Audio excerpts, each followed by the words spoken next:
आताच मंत्रालयामधून एक बातमी पंकजाताईंनी दिलेली आहे की त्यांच्या ओबीसी आरक्षण उपसमितीची बैठक तिथं झाली आणि त्या बैठकीमध्ये ह्या सगळ्या ओबीसी नेत्यांनी मागणी केलेली आहे की खोट्या कुणबी नोंदी किंवा कुणबी आतापर्यंत जे काही प्रमाणपत्र दिले गेलेले आहेत त्याची श्वेतपत्रिका काढावी। मराठा समाजाचा एक कार्यकर्ता म्हणून आम्ही तुमच्या या गोष्टीचा विरोध करणार नाही। तुम्ही खोट्या कुणबी नोंदी असतील त्याच्या श्वेतपत्रिका काढण्याची मागणी केली आहे, ही 100% तुम्ही कराच। परंतु 23 मार्च 1994च्या JRची सुद्धा श्वेतपत्रिका काढण्याची मागणी या माध्यमातून मी पंकजाताईंना असेल, त्या उपसमितीला असेल किंवा माननीय मुख्यमंत्र्यांना या प्रसंगी करतो। कारण 23 मार्च 1994च्या JRच्या माध्यमातूनच मराठ्यांच्या हक्काचं 16% आरक्षण ओबीसीमध्ये अतिरिक्त वर्ग केलेला आहे। हे महाराष्ट्राच्या समोर ढळढळीत सत्य समोर आलेलं आहे।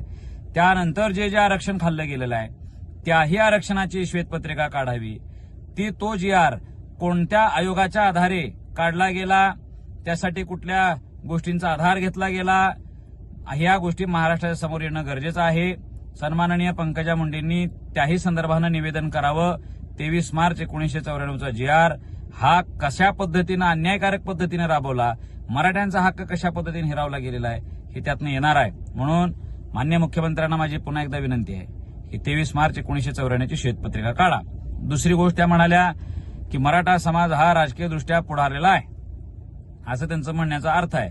ओबीसी आम्ही राजकीयदृष्ट्या अजूनही मागास आहोत असं त्या म्हणाल्या। माझं असं म्हणणं आहे, जर काही मंत्री आणि काही मुख्यमंत्री मराठा जातीतले झाले म्हणून तुम्ही त्यांना मागास म्हणत असाल किंवा पुढारलेले म्हणत असाल, तर आज देशाचे पंतप्रधान नरेंद्र मोदी हे सुद्धा एका ओबीसी समाजातून येतात। आजपर्यंत मराठ्यांचा एकही प्रधानमंत्री झालेला नाही आणि ओबीसींचा झालेला आहे। मग याचा अर्थ ओबीसी सगळे पुढारलेले आहेत असाच होत असेल तर ओबीसी आरक्षण सोडणार आहेत का? आणि देशाचे राष्ट्रपती सुद्धा आदिवासी आहेत, एखाद्या आदिवासी झाल्या म्हणून सगळा आदिवासी पुढारला असं तुमचा म्हणण्याचा अर्थ आहे का? या प्रश्नाचंही उत्तर पंकजाताईंनी द्यावं। देशाला, महाराष्ट्राला हे माहिती पाहिजे की काही 4-2 घराणी म्हणजे तो संपूर्ण समाज नसतो।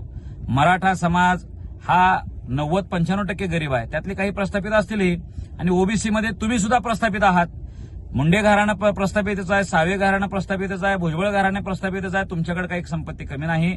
आणखी अनेकही धनगर समाजातलीही प्रस्थापित आहेत, तेली समाजातली प्रस्थापित आहेत। म्हणून तुम्ही अशा पद्धतीनं मराठ्यांच्यावर आरोपित करू शकत नाही।